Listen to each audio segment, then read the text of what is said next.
esse é um novo episódio de She-Hulk e o que eu posso dizer, né? Porque não foi bem o que a gente estava esperando, né? Ao invés de Demolidor aparecer, quem deu as caras foi um mutante e também o grande vilão da série. Quem será que é esse tal de Rei Hulk?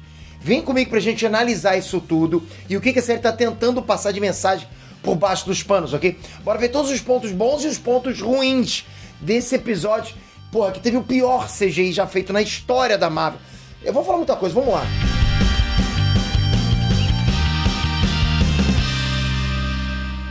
Inês Trunks, Peter aqui. Eu poderia agora chegar 10 segundos de análise e o resto do vídeo falar da DC. Que saco! Eu não aguento mais isso, eu vou embora! Galera, vamos lá. Esse episódio 6 eu vou analisar com vocês de uma forma diferente. Eu vou tentar seguir a mesma sequência de acontecimentos do episódio pra gente poder debater o episódio sem ficar uma confusão de ideias, ok? Eu acho que vai ser melhor assim. Então assim, esse episódio me fez perceber que esse é o primeiro filme, série da Marvel que não é sobre super-heróis. Caiu minha ficha, beleza. Tipo, até tem um subtexto, sabe? Tem um negócio acontecendo por baixo dos panos. Eles botam poder aqui e ali, beleza? Mas no final das contas a série é sobre uma pessoa normal. Apesar de ser mal executado, a ideia em si é legal. Eu acho que o primeiro episódio da série foi o único que deu a entender que seria mesmo uma série de super-heróis. O único. Você viu lá o primeiro episódio da série, você pensa, pô, vai ser uma série de super-heróis. Já os outros, e principalmente esse sexto agora, foram o contrário. Tipo, esse episódio agora foi literalmente um caso na firma com a Mallory e a Nick, enquanto a Jennifer Walters estava lá, indo num casamento. O que eu tô querendo dizer é que depois de hoje, eu não sinto que She-Hulk é uma série de super-heróis. Não é. É uma série de feminismo, só que com poderes, digamos assim. Não tem o que falar, sabe? Tipo, é uma série de feminismo que tem um pouquinho de poderes e coisas desse tipo. Então você pega o núcleo da parte de advocacia desse episódio, por exemplo, ok? Eles usam o Senhor Imortal como uma desculpa pra poder falar sobre homens que abandonam a família, fazem filho e vão embora, né? E coisas desse tipo. É uma coisa que realmente acontece na vida real, a gente sabe disso. Mas você percebe que dentro do tema da série, né, o que rola é o Senhor Imortal numa sala sendo julgado e cobrado por várias mulheres. E o trabalho da Mallory e da Nick não é ajudar o cliente deles, né? E sim ajudar as mulheres que foram enroladas por esse cara. É quase que uma forma de dizer que elas estão fazendo os homens pagarem pelos erros deles. Entende? É o tema da série. O tema da série é esse. É tipo, vamos falar dos homens. Aqui, o que os homens fazem de ruim com as mulheres. Quem tá assistindo desde o início sabe que os homens são retratados como escrotos, né? Assim mesmo, babacas, totalmente, né? Eu até me surpreendi que teve um cara legal lá comendo batatinha com a Jennifer nesse episódio. Que é como se eu tivesse um além da imaginação. Sabe Twilight Zone? Imagina um além da imaginação onde todos os homens são escrotos. Pronto, tá aí. Você tá vendo um Black Mirror, alguma coisa desse tipo. Todos os homens do planeta Terra ficaram escrotos. Tá aí na série da She-Hulk. Porque, no geral, os homens são um dos grandes vilões da série. Já que, né, eles são um dos grandes vilões do feminismo, entendeu? Quem que é o grande vilão do feminismo? O homem. Então, pronto. Tá aí, tá explicado por que os homens são os grandes vilões da série. Outro grande vilão do feminismo é a competição feminina, que foi o tema do núcleo do casamento nesse episódio.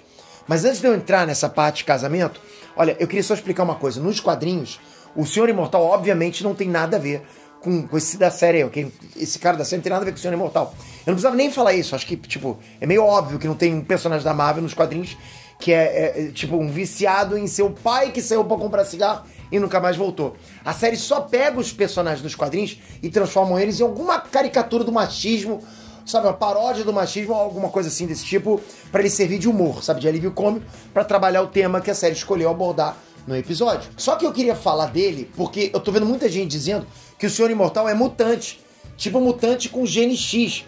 E não, galera, ele não é.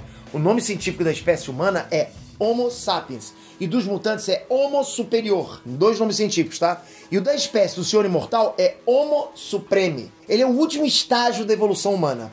O Homo supreme é considerado assim porque essa espécie evoluiu para além da morte em si. É por isso que ele é imortal, exatamente, Homo supremo. Ele evoluiu além da morte. Óbvio, né? Nos quadrinhos do Senhor Imortal também é muito usado como piada. Os escritores usam ele pra fazer bastante cena de morte, já que ele pode morrer à vontade, depois volta. Então ele vira um alívio cômico.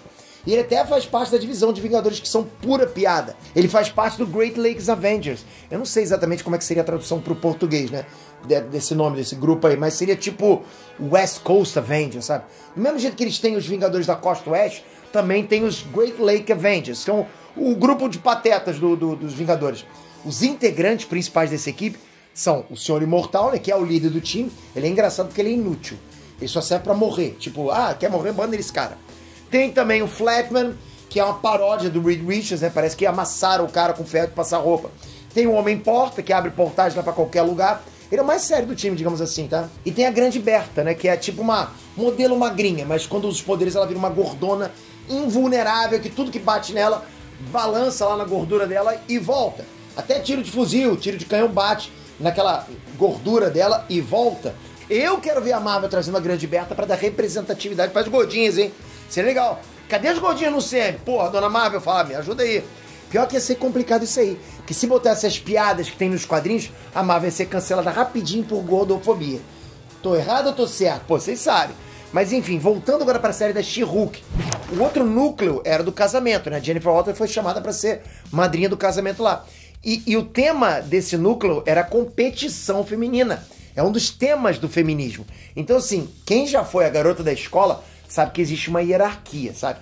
Tem uma garota que é a líder do grupo, tem a garota que é mais zoada, né? Bota ela pra baixo por causa do corpo, da aparência, sabe? Bota essa garota pra fazer as coisas.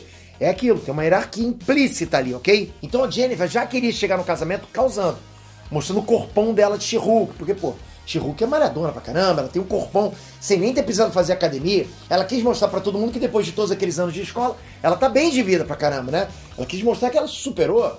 Eu acho que todo mundo que já foi humilhado na escola, né, tem aquele sonho de voltar anos depois e chegar causando, né? Que é tipo Baba Baby, né? Daquele que... fazer igual a Jane, né? Tipo, trabalho em uma das melhores firmas de advocacia do país. Tô gostosona, tenho poderes, sou famosa. Tanto que a amiga dela, que ia casar, ficou roxa de inveja e obrigou a Jennifer a não roubar a cena. E mesmo com isso tudo, ela ainda rebaixa a Jen por ser velha, ainda não ter arranjado um homem, tá vendo? Então aí entra outra discussão sobre como as mulheres sofrem, né, pra arrumar um homem. Porque se elas estiverem solteiras, elas são chamadas de encalhadas. E isso é uma das pautas do feminismo, né? Tipo, a mulher não precisa ter um homem pra ser realizada, ela pode construir uma carreira, ter uma vida, sem ficar pensando em casar, ter filho, etc. E na vida real a gente sabe como é. Quanto mais o homem envelhece, né, mais o homem vai sendo desejado. Mais ele pega... Aí vai ficando mais maduro, mais maturidade, né? Vai ficando mais casca grossa, ganhando mais dinheiro, tendo mais sucesso financeiro, tá? Carreira estabilizada. A mulher é o inverso, né? Enquanto ela tá jovem, ela é muito desejada, só que conforme ela vai envelhecendo, menos interesse vão tendo nela. E cada vez mais a família começa a pressionar a mulher para arranjar alguém. E foi basicamente o que a amiga da Jane fez com ela quando disse que ela tinha pouco tempo para arranjar um homem. É tipo chamar a amiga de velha encalhada. E tem mais umas coisinhas aí, né? Tipo, as meninas lá mandando a Jane fazer o trabalho sujo e tudo mais. Dá pra ver que ela é um pouco excluída. Então o trabalho sujo do grupinho de amizade lá acaba sobrando pra ela.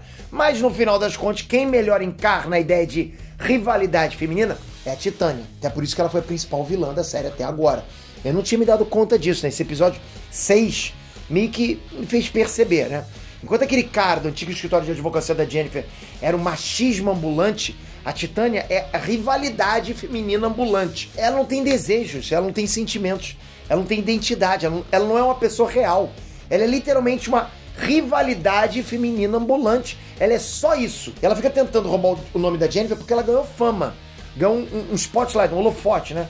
Agora ela foi no casamento só pra implicar com a Jennifer, chamar a atenção pra ela. E galera, eu entendo toda a ideia dos temas de feminismo e tal, que a série quer abordar. A única coisa que pega pra mim é simplesmente que o texto da série é bem fraco. Como eu tava falando da Titânia, ela só é o tema que quiseram botar pra ela e nada mais. Ela não é uma personagem de verdade, vocês entendem o que eu tô falando? Se você perguntar pro roteirista da série, nem ele vai saber por que a Titânia apareceu nesse casamento da amiga da escola da Jennifer. Porque ela deu um soco na Jennifer do nada.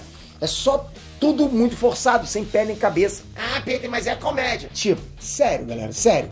Sério que vocês conseguem rir com qualquer cena da Titânia? Pra mim não tem nada de engraçado, é muito sem graça. A série fracassa muito no humor, na minha opinião. Olha, eu acho que a série tá mais pra super-herói do que pra humor. Você ousa. Eu ouso dizer isso, ok? E na ação, então, pô, não tem nem o que falar. A luta desse episódio entre a She-Hulk e a Titânia foi uma das coisas mais tenebrosas que eu já vi.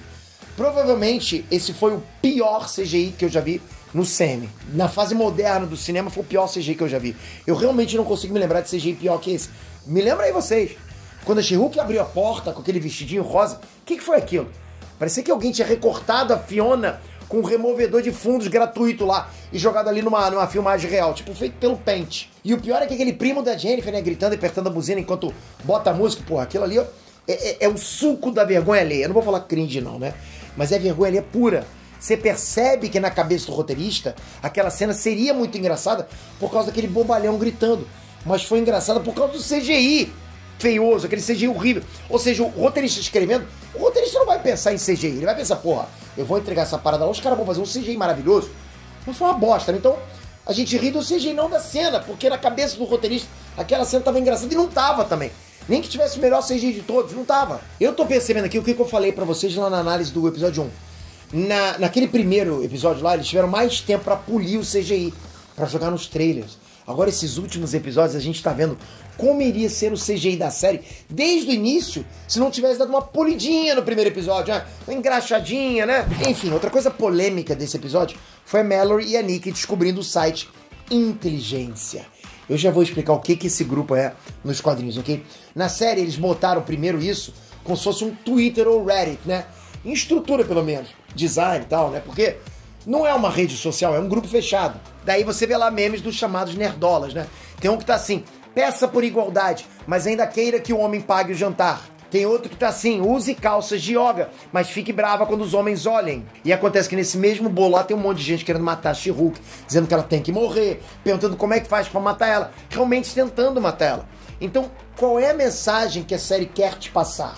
Se você faz piada com qualquer comportamento feminino, ou faz meme com algum tipo de contradição do movimento feminista ou algo assim, você tá literalmente no exato mesmo patamar, no mesmo grupo de quem é misógino, de quem quer matar mulher com tiro, facada, quem quer matar de verdade uma mulher só por ela existir. Tipo, falar de problemas reais é uma coisa. Agora, isso é apelativo, é forçado. Eu não vou nem entrar muito nesse assunto, porque é o que eu já falei aqui várias vezes. Faz esse tipo de coisa como escudo pra tudo de ruim que tem na série. Porque assim, caso você critique o texto da série, o roteiro, as contradições, sabe? As forçadas de barra, vão dizer que a série já te criticou e já mostrou como é que você tá no mesmo grupo de machistas assassinos de mulheres. Ou seja, você olha pra aquilo, pô, eu vou falar isso e vou estar no mesmo grupo lá que a série já ilustrou. Isso pra mim não é o CM. Como eu falei, não é uma série de super-heróis, é série de feminismo. Ah, se você não gosta, é só não assistir. Galera, esse é o argumento mais idiota de todo mundo. Se não gosta, não é só não assistir. Vamos quebrar esse argumento? Não existe isso de só não assistir. A Marvel não trabalha fazendo obras isoladas, presta atenção, sabe? Não é essa coisa de obras isoladas, assiste quem quer. O UCM é um único grande universo contínuo, compartilhado. Então essa não é uma série aleatória. Esse é o capítulo atual do UCM. Cada filme ou série nova da Marvel é um capítulo novo do UCM. E a gente tá acompanhando esse universo como um todo. É como, por exemplo, você reclamar de uma cena do filme do Homem-Aranha. Eu viro pra você, não gostou, não assiste a cena, pula a cena. Faz sentido pra você? Faz parte do filme. A série da She-Hulk faz parte do UCM. É lógico que eu tenho que assistir, porra. Não gostou, não assiste. Porra, para com isso. Se alguém tem alguma dúvida do que o público tá achando de She-Hulk, é só ver o Rotten Tomatoes. 38% de aprovação pública. A série é fraca, galera, não tem jeito. Ela se sustenta nas participações especiais. Já tem uns 3 episódios aí que prometeram que o Demolidor ia aparecer, né? Ficam dando teaser, aparece capacete. A série em nenhum momento desenvolve o negócio do Demolidor. Parece que a gente tá vendo uma paródia, um filler feminista, sei lá. Né? Ao invés de ver uma série de verdade, a gente tá vendo um filler feminista. E é impressionante como tá na cara que vão ficar segurando o máximo que der a expectativa do público com o Demolidor pra tentar atrair a audiência. Tipo, porra, bota o Demolidor no último pentelésimo de segundo. Porra, deixa a galera assistindo isso aí. Vai ser uma baita aula pra galera, pra todo mundo aprender, né? Acho que é isso. Porque o Demolidor foi o grande momento do trailer na época que saiu o trailer. Ele foi pós-crédito do episódio passado, né? O capacete dele ao menos, né? Então é o que eu falei, estão tentando segurar a galera com base nessas participações especiais. Vamos ver até quando vão conseguir segurar as pessoas. Porque, imagina, você vê 20 minutos, porque, porra, 20 minutos, né? Se fosse mais também, ia ser complicado. 20 minutos de episódio toda semana, por quase 2 meses, esperando aparecer o Demolidor, e tudo que mostraram pra você foi um capacete numa loja de costura. Rapaz. Enfim, uma coisa que dá pra esperar mais e que aconteceu no final desse episódio foi que o admin lá da inteligência, que tem o nick de Hulk King, né, Rei Hulk, tá realmente tentando matar a She-Hulk. Ele tem contato com laboratórios e tudo mais. Ele quem deve ter mandado a gangue da demolição atrás da She-Hulk. Eu ainda acho que o líder deve estar por trás desses ataques. Ele tá confirmado, inclusive, no Capitão América 4. Ele é um cientista que poderia, sim, estar interessado no sangue da She-Hulk. Ele deve ser o grande vilão da série, já que nos quadrinhos esse grupo Inteligência é um grupo de super cientistas do mal que é liderado justamente por ele, pelo líder, que é esse vilão que eu tô falando pra vocês. Esse grupo criou o Hulk vermelho, a mulher Hulk, né, a A-Bomb. Se o UCM for adaptar assim, eu consigo teorizar eles transformando a Titânia na mulher Hulk vermelha. Imagina que bonito vai ser essa luta de bonecão de CGI no final, hein? Pô, falar sério, tipo um PlayStation 2, não, 1, né? Mas pode ser que esse tal Rei Hulk não seja o líder, seja só um cara influente em redes sociais aí, e a galera do grupo tá tentando colaborar pra tirar sangue da She-Hulk e matar ela. Pode ser isso, né? Que eu não duvido nada. Você tem que lembrar do cara que foi no encontro perguntar se vibrando penetrava a pele da She-Hulk. Ele perguntou isso logo depois da gangue da demolição tentar atacar ela e a agulha não penetrou na pele dela, né? Ele foi lá confirmar. Bom, pode ser que seja, né? Agora, no final desse episódio 6, parece que conseguiram finalmente uma agulha de vibrânio.